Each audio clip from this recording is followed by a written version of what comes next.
हक मौजूद सदा मौजूद। ही धरती उन्हनि सूफ़ियनि जी धरती आहे, ही उन्हनि बुज़ुर्गनि जी धरती आहे, ही कलंदर शहबाज़ जी धरती आहे ऐं ही घोट भिटाई जी धरती आहे। उन्हनि सूफ़ियनि जेको इंसानियत जो असांखे पैगाम ॾिनो, मोहब्बत जो पैगाम ॾिनो, प्यार जो पैगाम ॾिनो। मां सम्झां थी त सिंध धरती इहो वाहिद धरती आहे जिथे सूफ़ियनि जो तमामु घणो एतिराम आहे ऐं असां हिन धरती जा जेके बि सूफ़ी बुज़ुर्ग आहिनि, शाह घोट भिटाई पंहिंजी शाइरी में 7 सूरमियनि खे ॻायो। उहे सूरमियूं जंहिंमें मारवी, ससी ऐं मारवी जीअं पंहिंजी बहादुरी सां उमर खे जॾहिं चयईं त उमर मूंखे तुंहिंजा सेज जा बख़मल न खपनि, मूंखे खपनि त उहे पंहिंजा मारवड़नि जा कखाणा घराणा खपनि। इहे हुआ असांजा बहादुर औरतूं जिन्हनि खे शाह साहब ॻायो ऐं इंशा अल्लाह ही धरती ग़रीब मिस्किननि जी धरती आहे ऐं इन धरतीअ ते जेके बि औरतनि निभायो उहो तमामु बहितरीनु निभायो। ही जो प्रोग्राम आहे सिंध सूफ़ियुनि जी धरती ऐं मांझी फ़क़ीर साहब तमामु बहितरीनु प्रोग्राम ऑर्गेनाइज़ कयो आहे। हिते मुख़्तलिफ़ क़ौमुनि जा मुख़्तलिफ़ ज़ात मज़हब जा माण्हू अॼु फ़ुक़रा तबियत गॾु थिया आहिनि ऐं उनजो हिकु ई पैगाम आहे त सूफ़ी अज़म हमेशह इंसानियत जो दर्स ॾिनो आहे, मोहब्बत जो उन पैगाम ॾिनो आहे त हर इंसान क़ीमती आहे। हज़रत इस्लाम फरमायो आहे त जंहिं इंसान में जेतिरी घणी एहसासमंदी आहे ओतिरो ई क़ीमती आहे। त हिन कॾहिं असांजो मन माकोड़ी थी वेंदो आहे त नरम दिल इंसान सूफ़ी अज़म मां सम्झ मथे अलाह पाक आहे त हेठि इंसान ज़ात आहे, उन में इंसान ज़ात में औरत जो वजूद थो अचे। औरत बि हिकु तख़लीकार आहे, उन में जेके वली आया आहिनि अलाह जा प्यारा उहे उन औरत जे तसलसल सां आया आहिनि ऐं मूं हिकु बुक में पढ़ियो आहे त सूफ़ी अज़म हमेशह औरत खे मान ॾिनो आहे। उन चयो आहे त औरत जे मन में ख़ुदा रहंदो आहे, त जेको एतिरो मान ॾिए त मां सम्झां थी त जीअं शाह अब्दुल लतीफ़ भिटाई 7 सूरमियूं ठाहे वियो ऐं 7 सूरमियुनि जी हीरोइन औरत खे करार ॾेई वियो आहे।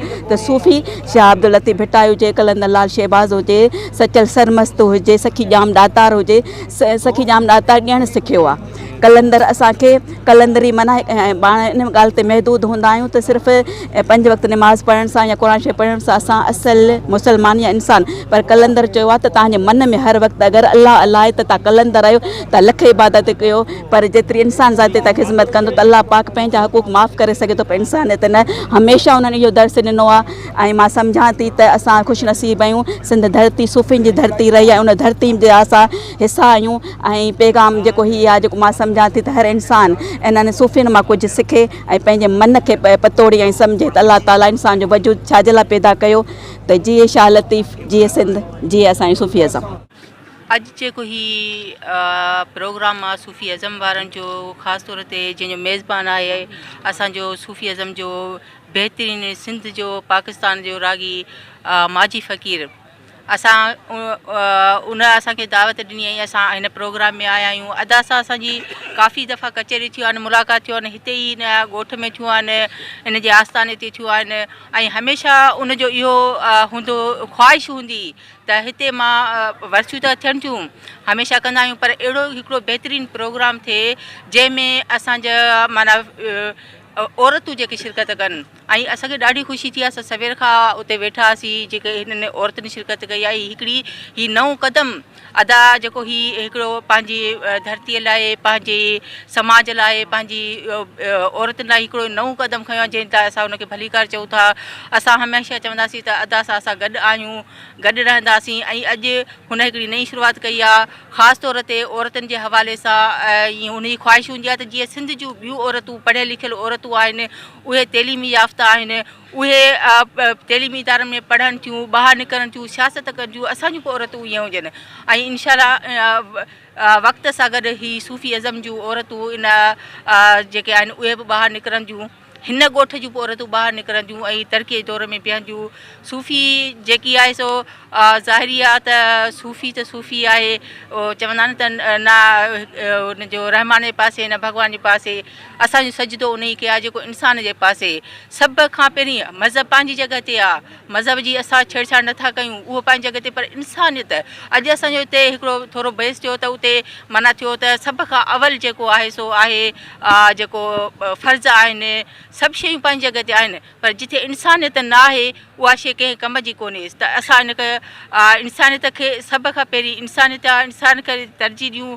जेकी ही वधंदड़ ज़ुल्म असांजी धरतीअ ते आहे, असांजी औरतुनि ते आहे, असांजे समाज ते आहे, बेरोज़गारी, महांगाई, अदा जे हिसाब सां ई ॾिठो वञे त ही जेको अदा एॾी स्ट्रगल कई आहे हींअर, जेका एहतिजाज कया आहिनि हैदराबाद में, कराचीअ में, उन हींअर रोड छापर चाकर खां असां हेसी ताईं अचूं पिया, असांखे कलाकु लॻो मुफ़ासिलो। छा हिन ॻोठ में जॾहिं अगरि अहिड़े क़िस्म जेको केस थी वञे, एमरजेंसी थी वञे ऐं उहो शाहपुर ताईं पहुचे, नवाबशाह ताईं पहुचे, एसी ते हुनजा माण्हू मरी वेंदा या छा? त हिते हिन खे अहिड़े माण्हूअ खे, हिन ॻोठ खे, जिथे सॼी सिंध काफ़ी रोड ठही चुका आहिनि, पर छो ही रोड, हिन जो अदा जो रोड छो नथो ठहे, हिन ॻोठ जो रोड छो नथो चए? छाजे करे? त हे सूफ़ी अज़म आहे, इन जे करे हिन खे उहा सज़ा पई मिले। पर बिल्कुलु जेको आहे सो असां हिन जी मस्बत कयूं था, असां अदा माजीअ सां उन सां गॾु आहियूं ऐं गॾु रहंदासीं, हर स्ट्रगल में गॾु रहंदासीं। हक़ मौजूद सदा मौजूद। जे पारां सिंध सूफ़ियुनि जी धरतीअ जे हवाले सां अॼु जो जेको मेड़ाको मचायो वियो आहे, उन में असां सभई सिंध मां ॾिसां पई त एतिरो हुजूम आहे, सॼो पंडाल भरियल आहे, असांजो बि सॼो ग्रुप शामिलु थियण लाइ आयो आहे। हिकिड़ो ई मक़सदु आहे त असां सभु सम्झूं था त सिंध सूफ़ियुनि जी धरती आहे ऐं जेको सूफ़ियुनि जो फ़लसफ़ो आहे, फ़िक्र आहे, उहो जंहिं बि प्लेटफॉर्म तां जिथे बि उनजी तशरीह थिए थी उते असां गॾु हूंदासीं ऐं उन लाइ इन में शरीक थी ऐं इहा ॻाल्हि साबित करण लाइ हिते पहुता आहियूं।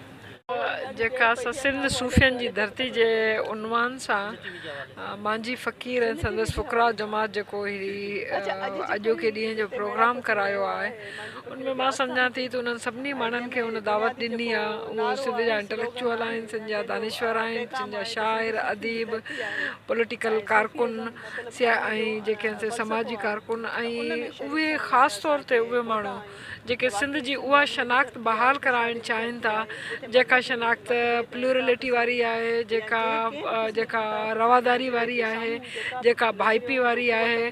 ऐं मां सम्झां थी त हीअ रुगो जेको आहे प्रोग्राम हिकिड़े माना हिकिड़े ॻोठ जी हद ताईं न आहे, पर हिन जो मैसेज सॼी सिंध ताईं वेंदो, छाकाणि त जॾहिं बि हिकिड़े काज़ खे साम्हूं रखी सूफ़ियुनि जी धरती जो चवणु आहे त सिंध अमन जी धरती आहे, सिंध जेका जेका असां प्यार मोहबत ऐं मसावात बराबरी मुनसिफ़ाने जेका असां समाज वारी धरती आहे, उनजो मां सम्झां थी त मैसेज हिन प्रोग्राम जे वसीले सॼी सिंध बल्कि सिंध खां ॿाहिरि ताईं बि जेका सिंध जी सुञाणप आहे सूफ़ियुनि जी धरती वारी, उहा ॿीहर बहाल थींदी। जीअं मांझी फ़क़ीर चयो आहे त सिंध सूफ़ियुनि जी धरती आहे, बिल्कुलु सिंध उन्हनि सूफ़ियुनि जी धरती आहे जेके जाखोड़ींदड़ आहिनि ऐं जेके इंसानियत लाइ कमु कनि पिया ऐं पूरे सिंध में भॼ भॼा में लॻा पिया आहिनि त असांजे लाइ आम पब्लिक जेका आहे उनजे लाइ बहितरी थिए,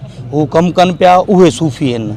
बाक़ी जेके आम रस्ते वेंदड़ ॻाढ़ो कपिड़ो मथे ते रखी हले थो पियो, उहो मुंहिंजे ख़्याल में सूफ़ी असां कोन मञींदासीं।